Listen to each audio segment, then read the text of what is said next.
ВМРО-ДПМН е со двојна предност во однос на СДСМ. 24% од граѓаните се определиле дека ќе гласаат за ВМРО-ДПМН, а за СДСМ двојно помалку, само 12%. Покажува новата анкета на реномираниот и угледен Американски републикански институт со седиште во Вашингтон.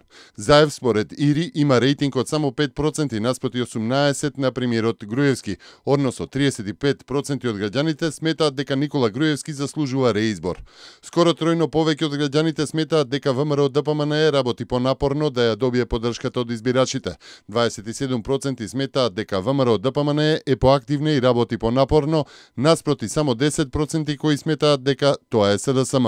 Анкетата на Интернационалниот републикански институт е теренска и е направена во период од 29 септември до 5 октомври оваа година на репрезентативен примерок од 1106 испитаници. Со односот од 9 милиони евра кои државата им ги нуди на сите медиуми во Македонија, наспрема 20 милиони евра од амбасади и странски фондации кои влегуваат само во некои медиуми за една година, е несразмерен и создава нелојална конкуренција, вели Сладжана Димишкова, председателка на новинарското здружение Македонска асоциација на новинари МАН.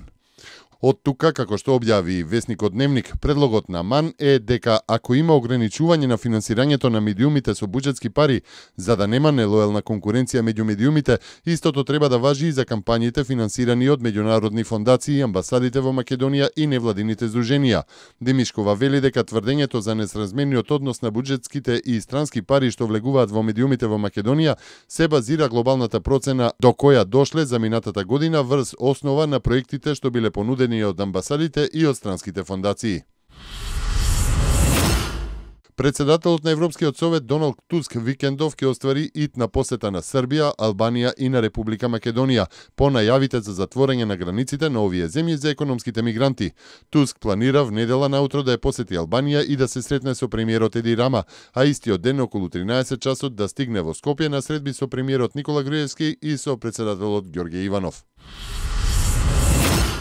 Европската унија се уште очекува од Македонија да определи дополнителни капацитети за привремено сместување на бегалците покрај оние 2000 што председателот Иванов ги понуди на неформалниот самит за бегалци пред околу еден месец, јави Мија од Брисел. Ова на денешната пресконференција во Европската комисија го посочи портпаролката Наташа Берто, додавајќи дека по синокешната видеоконференција на контакт точките од земите долж западно-балканската мигрантска рута, каде Македонија ја представува државниот секретар во Министерството за внатрешни работи Анастасија Илиевска, Брисел го радува поправената комуникација меѓу македонската држава и Грција. За оградата што ја гради Македонија на дел од границата со Грција, како и непропуштањето на економските мигранти, освен бегалците од Сирија, Ирак и Авганистан, Еврокомисијата не коментира, но гласноговорничката Берто даде позитивна забелешка. Светските сили се подготвуваат за заедничка резолуција во Советот за безбедност на Обединетите нации со која ќе се објави глобална војна против исламската држава, дознава британскиот весник Индепендент.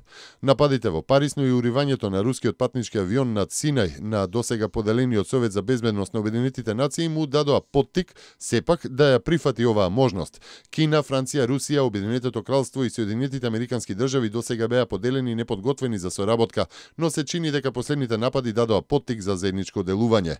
Со убиството на кинескиот заложник, за што информира весникот на Исламската држава, ИСИС всушност погуби граѓани на сите постојани членки на Советот за безбедност, се наведува во предлог резолуцијата која што ја објави британскиот Индепендент.